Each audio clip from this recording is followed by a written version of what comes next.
Hello guys, welcome back to NFT Inspo. For today's video, we are going to show you how to pay credit card bill in Simplii Financial. So if you're interested, let's start our tutorial.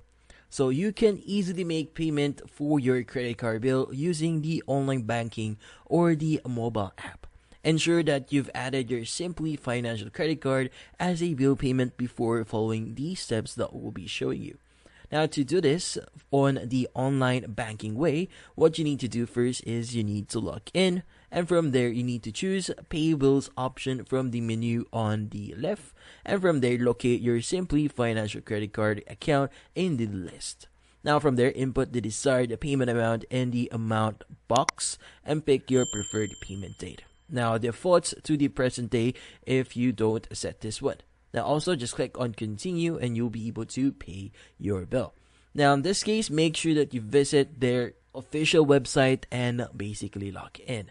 Now to pay your credit card bill via the mobile application, first things first is you need to install the mobile application itself. Now from there, log in and navigate to bill payments in the hamburger menu. Now from there, choose pay a bill. And from there, enter the amount you want to pay and select your Simplii Financial credit card from the drop-down menu. Now from there, adjust any remaining details if needed and just hit on next and you should be good. And that's about it. So hopefully this video was able to help you. Like and subscribe to NFT Inspo. Thank you for watching.